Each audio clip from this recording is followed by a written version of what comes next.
guys, welcome to another video on the Datsun 280 project, and today is a good day because the engine is finally turned up. Now, we got an RB25. Liam bought this a few months ago from a company called JDM New York in USA, and obviously just bought it based on pictures, and it's pretty good nick, to be fair, for what he paid for it. You couldn't have got one in this country. So it's the RB25 with the manual box, and most importantly it's the push type clutch, because I think in the 34 they went to a pull type clutch and you just can't get as many decent clutches for them. So yeah, manual box, RB25.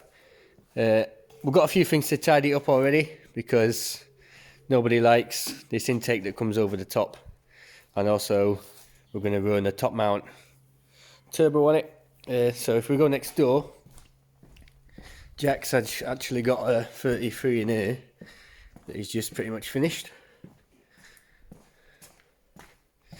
So, God, that bonnet weighs a ton. So this is what it should look like when we finish with it. We've got a similar manifold to that. Jack's not on the top mount yet, so our turbo will sit up further than that. But yeah, it looks a lot tidier as soon as you take that intake manifold off. So Liam used a company called STS Imports. A guy called Ron sorted it all out, and literally hassle-free shipping. He sorted out all the import duty, everything like that. So Liam just bought it, sent it to them in the US. They shipped it over in container, and it's just turned up. Absolutely perfect. So there's only a few little niggles. So there's a little bit of a dent on the oil filter, but obviously we're going to service it anyway. And the dipstick was broken, but that could have been like that before that anyway, so no biggies.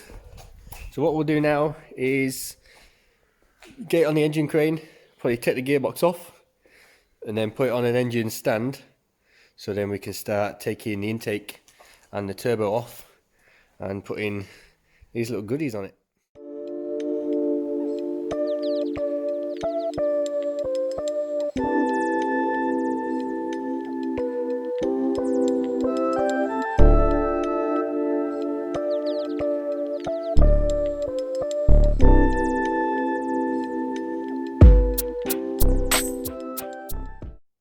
Alright, so it's off the pallet, which was pretty sketchy because it was only me and the engine crane is not wide enough to go all the way over the pallet.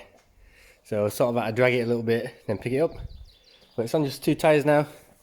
We did find out that it holds gearbox oil, which is always a winner.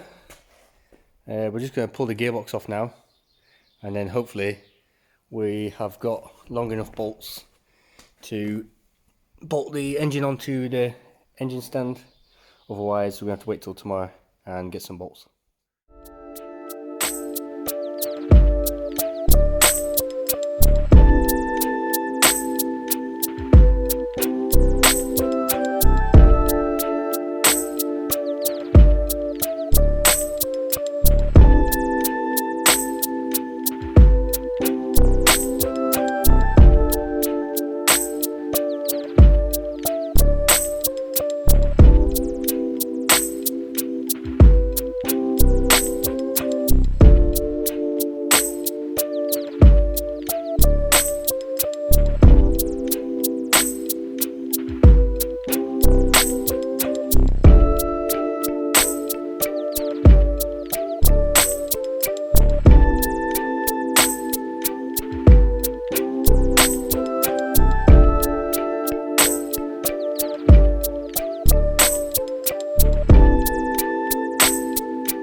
Alright, so box is off. Not the easiest job on your own, but definitely a lot easier than an RX-7 gearbox, because the release bearing on an RX-7 is a pull type, so you've got to try and get that out before you can pull the box off. So that's off now. What I'm going to do is probably going to pull the clutch off, because I don't think the arms on the engine stand is going to be deep enough to clear the clutch. So we'll pull the clutch off and then hopefully we'll get it on an engine stand.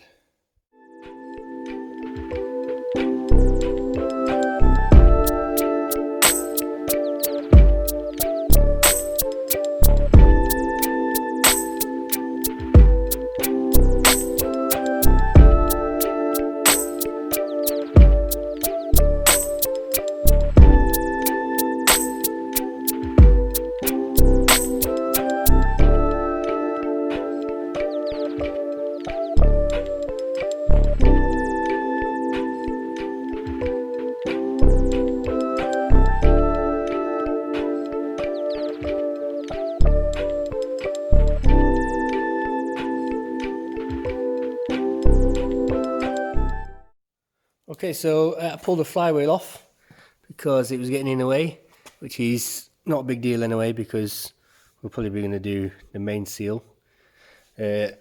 Also, pretty handy, I've just bought that, so that just buzzed them off, no dramas.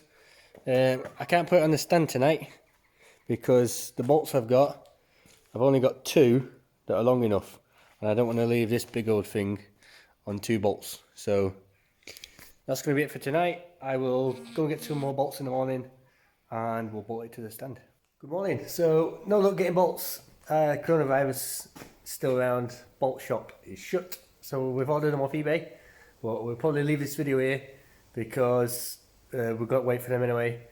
Next up will be pulling the SR out because it's sold, so we can start getting rid of that. And then we will bolt some of these goodies on. So if you've not seen these before, this is a single turbo manifold that we've got, and also the intake, which should replace all this old standard nasty one, and then we can paint the rocker cover in that and it looks miles better.